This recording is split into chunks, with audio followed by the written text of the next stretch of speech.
Especialistas acreditam que a guerra tarifária iniciada pelo presidente norte-americano Donald Trump com o resto do mundo pode contribuir para que o acordo comercial entre Mercosul e União Europeia se concretize.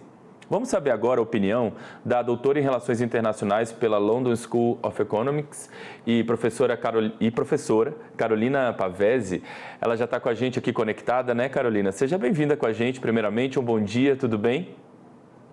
Bom dia, Felipe. Tá um prazer estar aqui com vocês novamente. É uma satisfação nossa, Carolina. Bom, é isso mesmo. Esse tarifaço aí, ele calhou de dar mais fôlego às negociações entre Mercosul e União Europeia. Você também tem essa avaliação nesse sentido?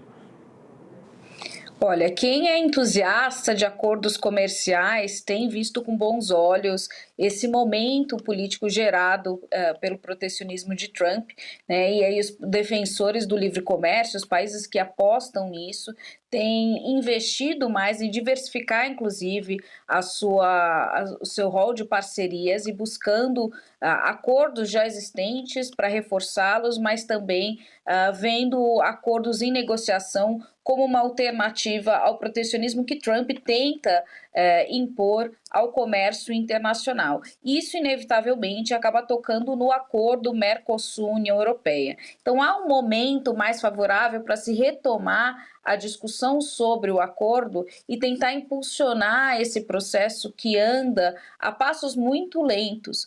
Mas, na minha avaliação, isso não é o suficiente para convencer a quem se opõe ao acordo de que, na verdade, esse acordo lhes beneficia e que, portanto, é importante mudar de posição e passar a apoiar o acordo, como é o caso dessa resistência que a gente viu ainda nessa reunião, nesses encontros bilaterais que foram muito promissores para outras agendas entre Lula e Macron na França, mas que não parece ter sinalizado uma mudança de postura por parte do presidente francês.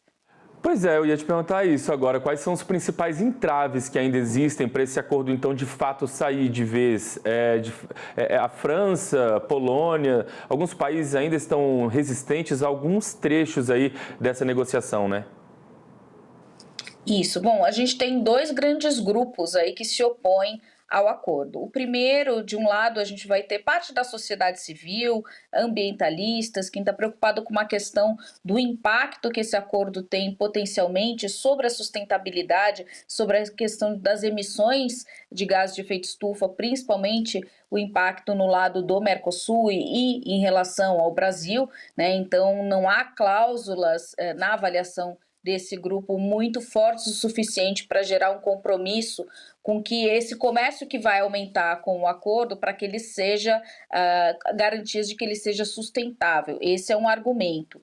Por outro lado, a gente tem aí o setor do agronegócio, da indústria agroalimentar já verbalizando há muito tempo uma oposição forte ao acordo, e aí você trouxe países que têm uma pauta exportadora muito agrícola, né? Polônia, Romênia, a gente pode incluir também a Irlanda, que já sinalizou uma oposição ao acordo, e a França, sem sombra de dúvidas, que veem com maus olhos essa abertura comercial que vai beneficiar muito as exportações agrícolas dos países do Mercosul, e garantindo maior acesso ao mercado europeu e, consequentemente, ampliando a competição com o agronegócio europeu, que já tem uma desvantagem competitiva em relação ao Mercosul e ao Brasil, mas que tem sobrevivido graças a um forte protecionismo agrícola que vai ficar condenado com a entrada em vigor desse acordo. O presidente Lula, agora lá na França, ele disse que ele agora vai assumir, né, a presidência do Mercosul, nessa presidência rotativa, e ele disse que até o fim da presidência dele, desse período, ele vai conseguir concluir essa negociação do acordo comercial. Você acha que ele tem, de fato, força política para isso? Vai dar para ele avançar nessa questão? Porque, além dos europeus, ele também tem que costurar muito bem essa questão aqui no Mercosul, né? A gente tem a Argentina, o presidente Javier Milei, que não é um presidente que tem mil amores pelo bloco do Mercosul, enfim, tem vários desafios. Então, o presidente Lula vai precisar mostrar força política para poder concluir essa promessa, digamos aí, que ele fez agora lá na França, né? Exato, força política, mas também o momento é favorável, até porque a Argentina também é um país que tende a se beneficiar muito com o acordo Mercosul-União Europeia, e em termos absolutos ela se beneficia inclusive mais do que o Brasil. A contribuição desse acordo potencial para o PIB argentino é maior do que aquele brasileiro. Esse acordo agora, ele já foi assinado, essa parte de negociação já foi encerrada. Inclusive, o presidente Lula falou para o Macron que ele, então, mostrasse o que mais ele exige do acordo para que isso pudesse ser negociado. Mas isso é uma fala muito política, porque a parte de negociações já foi encerrada. Esse acordo agora ele está num processo de revisão jurídica e ele deve ser encaminhado na sequência para a ratificação. Essa ratificação ela não tem um calendário para ocorrer, nenhum prazo, e por parte tanto dos países do Mercosul quanto da União Europeia, cada Estado-membro vai ao seu passo e de acordo com o seu processo, promover essa ratificação e essa discussão para se chegar na ratificação. Então é um acordo que, mesmo que não houvesse esses entraves, levaria muitos anos para entrar em vigor.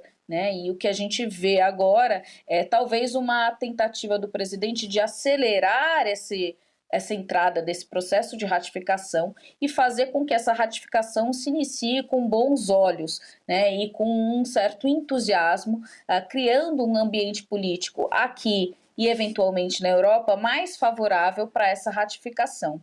Mas a questão, Felipe, é que o grande entrave a esse acordo do lado de lá é doméstico. E aí, sobre isso, nós temos pouca ingerência. E aí, falando novamente da França, a gente está falando de um país que é a sexta maior, tem 5% do comércio global aí de produção agroalimentar e é o sexto maior produtor agrícola, exportador agrícola mundial. O principal na Europa, 18% da produção agrícola europeia vem de só um país, da França, e é um país onde o setor agrícola tem um poder político muito grande e tem feito um lobby muito forte contra o acordo, pressionando o presidente, pressionando os ministros e o próprio Congresso a se opor já por uma questão de princípio a esse acordo. Macron é uma figura que politicamente tem sido enfraquecido domesticamente, ele enfrenta muita oposição, a gente viu nessas eleições recentes aí para cargo de primeiro-ministro como ele sofreu uma grande derrota, então ele não tem força política para se opor a esse movimento e a essa pressão interna, e isso dificulta a possibilidade de vermos a França mudar de postura em relação a essa ratificação, e também outros países, como a gente já mencionou, que tem um perfil exportador muito agrícola e que inevitavelmente vão sofrer com as perdas que o acordo Mercosul-União Europeia vai trazer para esses setores. Muito bem, a ver agora, Vamos ver quais são os próximos passos, muita expectativa em relação a essa questão, tanto por parte dos europeus quanto por parte aqui do Mercosul. Acordo importante que agora fica envolto de expectativa para os próximos passos. Quero agradecer demais a gentileza de ter conversado mais uma vez com a gente aqui, desejar uma ótima semana e vamos conversar em breve aí, numa nova oportunidade, Carolina. Pois esse acordo ainda vai dar muita pauta, com certeza é só me chamar que eu volto.